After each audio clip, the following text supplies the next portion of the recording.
metropolitan karena polusi yang sangat tinggi.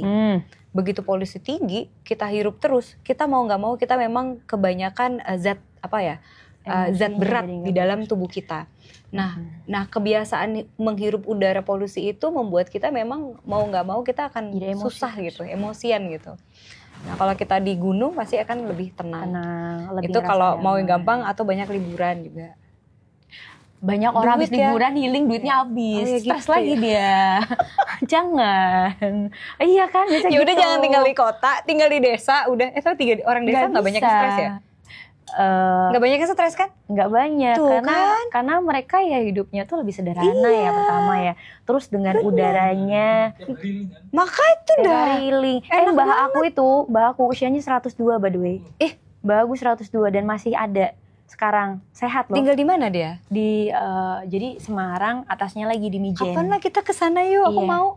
Iya, dia cuma aku tau gak sekarang, cuma pendengarannya tuh berkurang.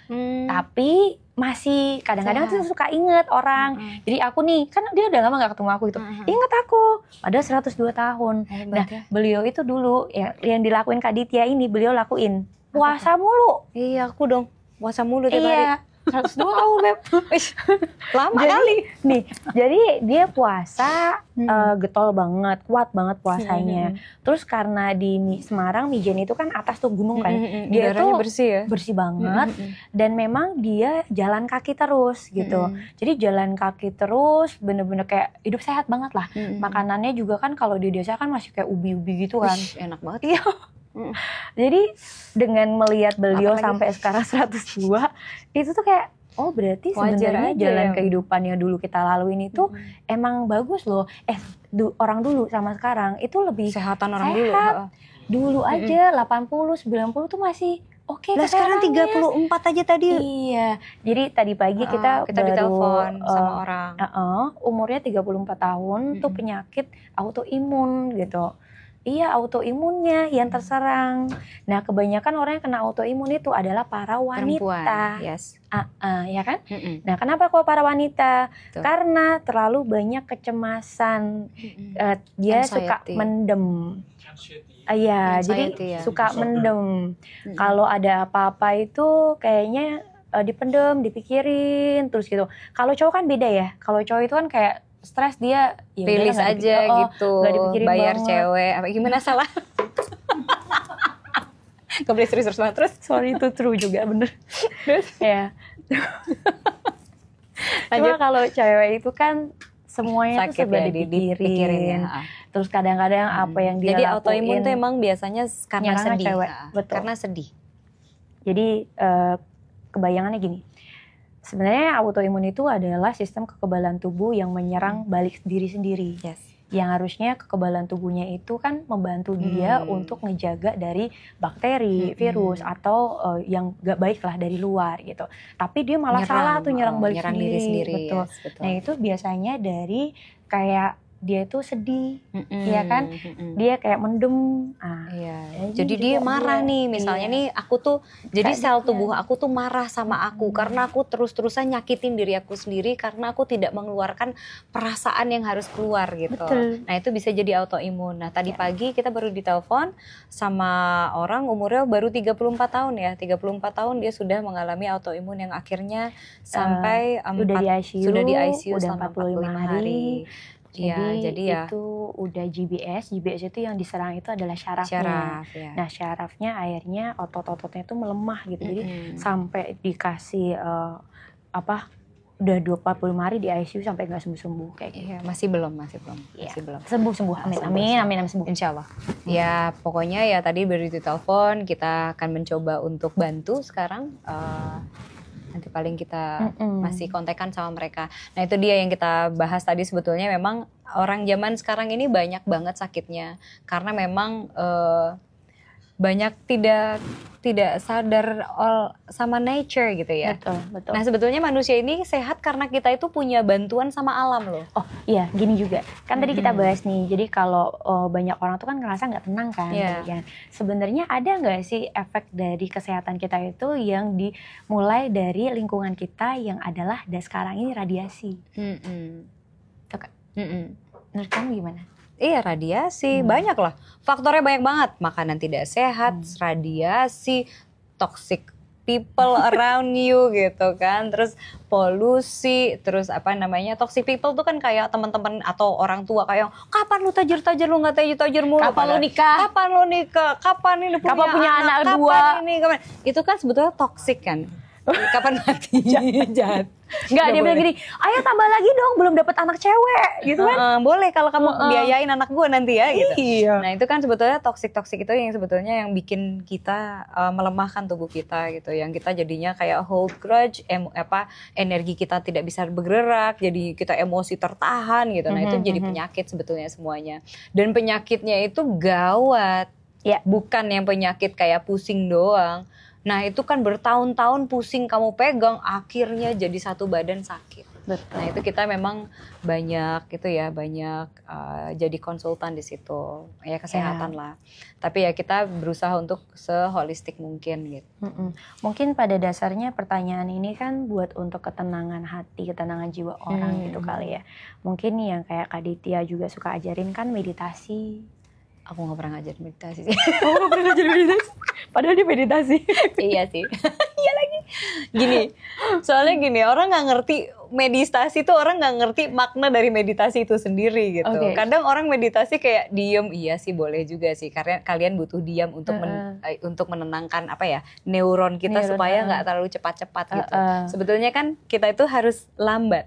Iya betul. Supaya hidup kita lama gitu. Iya. Kalau kita gerak kayak kecepetan, hidupnya cepet emang.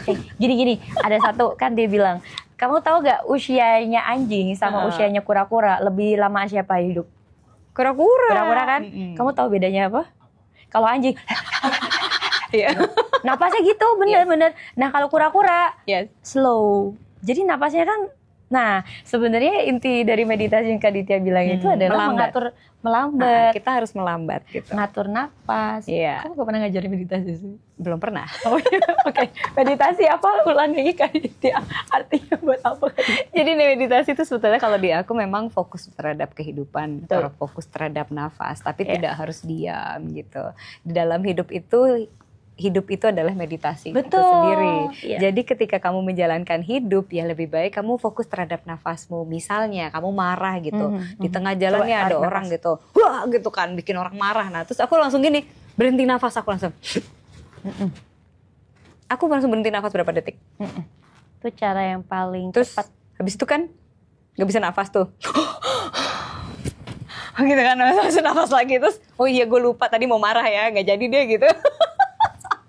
But it's true story, I do that gitu. Aku melakukan itu gitu. Me too. Iya kan? Yeah. Kamu kalau ngadepin orang-orang yang kadang-kadang gitu, kadang-kadang gitu kan? Kan banyak banget ya sebenarnya orang-orang tuh kayak mereka tuh nggak tahu tapi sok tahu gitu kan. Jadi kadang-kadang kan kita ketemu orang beraneka ragam rupa gitu. Jadi kadang-kadang bikin emosi kan kayak Kak Irma itu konsultan, jadi dia itu bisa berhadapan dengan orang sehari itu bisa lebih dari 10 orang gitu. Jadi Kak Irma tuh harus menghadapi banyak orang yang kadang butuh nafas atau butuh berhenti nafas bentar. Langsung diam gitu, baru nafas lagi gitu. Nah itu sebetulnya salah satu tips dan trik supaya kalau misalnya kamu menghadapi sebuah amarah yang tiba-tiba datang gitu, terus kamu nggak bisa ngatur perasaan kamu gitu, tidak bisa tenang, kamu langsung berhenti nafas aja dulu, berapa detik aja.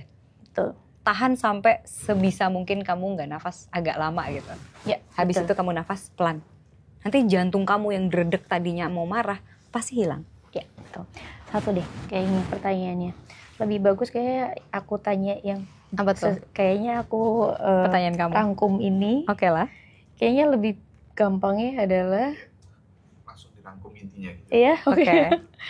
Gimana sih maksudnya orang tuh biar hidup di dunia ini tuh dengan bisa lebih damai dan bisa ngerasa lebih bahagia gitu. Kayak hidupnya lebih damai mudah gitu. Lebih mudah.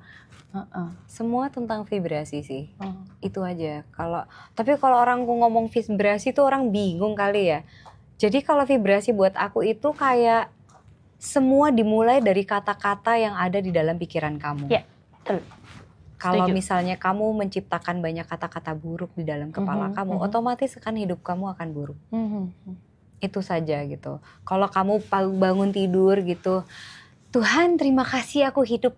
Nah, Tuhan aku happy. Yes. Tuhan aku sehat, terima kasih. Tuhan aku sangat beruntung pagi hari ini. Betul. Terima kasih Tuhan, I love you so much. Yes. I love you myself gitu. Betul. Nah, dimulai dari situ akan sangat mudah sekali kamu melewatkan hari kamu ya. Tapi juga jangan cuma ngomong doang ya. Bener-bener ya, kamu dirasakan. olahraga juga, makan juga dibenerin gitu. Nah, itu nanti menjadi sebuah putaran yang baik sekali. Nah, kalau kamu sudah menjadi energi putaran yang sangat baik sekali, itu otomatis keberuntungan, kesehatan, semuanya itu pasti akan datang kepadamu gitu sih sebetulnya guys. Yes. Dan cara yang paling damai dan bisa rasa lebih bahagia, betul ya. Kak Ditya juga suka ngomong sebenarnya. Jadi kalau sebelum tidur, ya kan, tadi kamu bangun tidur tuh. Iya. Jadi kalau sebelum tidur, jangan bawa pikiran negatif untuk kita tidur. Jadi biasanya Kak Ditya juga selalu berterima kasih kan? Iya. Nah, jadi berterima kasih dengan apa? Makanan yang kita makan. Yes. Makanan yang kita makan itu kan bukan sekonyong-konyong terus bisa jadi kayak ayam, bisa jadi nasi. Ada petani yang di sana yang dia bener-bener ngolahnya, dia ke mana sih? Ke sawah gitu kan, kayak gitu. Jadi berterima kasih ya Pak. Ya, berterima kasih sama semuanya. Iya. Sama badannya, kakinya bisa jalan, sehat, tangannya, otaknya, oh aku pinter gitu ya. Jadi ngomong yang baik-baik, jangan kayak, oh ada masalah, terus karena banyak utang, mikirnya utang mulu. Iya, nanti tambah utang nanti. Iya. Makin banyak utangnya. Betul, jadi itu kayak di alam bawah sadarnya itu jadi nariknya malah utangnya jadi tambah banyak kan. Banyak bersyukur. Harus jadi banyak kalau bersyukur. kita merasa berkelimpahan, ngerasa semua itu adalah yang baik-baik, yang positif, Tuhan memberikan lagi yang lebih baik. Memberikan lagi semua kemudahan dan keberlimpahan gitu ya. Astungkara saha. Aku udah satu lagi nih. Apa? Yang aku mau ajarin teman-teman. Boleh.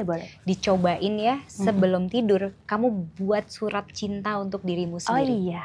Cobain deh. Betul. Cobain. Buat surat cintanya secinta apa kamu terhadap diri kamu. Betul. Tapi kamu sebutnya kamu dari sudut pandang orang lain yang mencintai kamu. Iya. Misalnya, halo pujaan hatiku Ditya Metarani. Gitu. Kamu sangat menawan, membuat aku jatuh hati setiap hari. Memberikan aku perasaan bagaimana pokoknya seindah mungkin. Kata-kata kamu buat kamu sendiri. Kamu lipat, kamu taruh di bawah bantal kamu, kamu tidur. Besok pagi, kamu baca. Terus kamu langsung, terima kasih aku. Wah, itu gampang banget untuk manifestasi. Kalau misalnya itu buat cinta ya, ada lagi kalau kamu pengen naik pangkat. Naik pangkat uang deh, dapat uang. Gini, finansial. Kamu kaya sekali, duit kamu sangat berlimpah, mau nggak masuk akal di dalam kepala kamu, tulis aja. Betul. Suri cinta itu, tulis aja. Itu nggak perlu harus masuk akal. Nggak perlu masuk akal. Afirmasi. Yang penting itu adalah afirmasi supaya kamu merasa bersyukur ketika pagi hari kamu baca. Betul. Nah, setiap seminggu sekali kamu ganti tulisanmu. Tapi kamu simpan itu semua suratnya. Nanti kamu baca setelah setahun berikutnya. Kamu terus seminggu sekali kamu ganti. Iya. Kamu lihat perubahan kamu akan seperti apa. Nah, jadi itu dikumpulin di ada jar joy namanya. Jadi apa sih jar itu apa sih? Toples ya. Toples joy. Jadi toples itu kebahagiaan. Jadi itu dipakai 1 tahun. Yes. Ya. Nah, itu taruh situ tuh dari kata-kata Kak Ditya itu tadi itu yang kita buat setiap malam sebelum tidur tuh. Taruh dalam. Nah, jadi tahun depan kamu baca lagi. Kamu iya. lihat keadaan vibrasi kamu dan kehebatan kamu setiap harinya. True. Oke? Dicoba ya. Coba.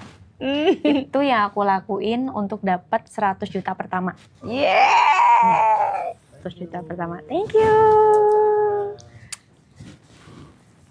Ini bingung gue pertanyaannya.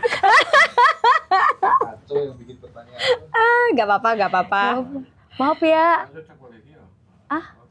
Maaf ya. Gak apa-apa ya. santai. Gak apa ya. Apa pertanyaan apaan sih? Surat cinta untuk manifestasi. Surat cinta untuk 100 juta pertama. Iya dong. Seru ya teman-teman. Iya. Tapi bagus loh. Bagus loh. Itu aku udah pernah nyoba dan berkali-kali berhasil. Itu by the way pas waktu aku tulis 100 juta itu dalam keadaan bener-bener gak ada uang sama sekali. Gak ada uang sama sekali. Kayak ini 100 juta dari mana ya? Kagak tahu, emang gak tahu. Jadi memang gak seharusnya dipikirin pakai otak, pakai logika, gak usah.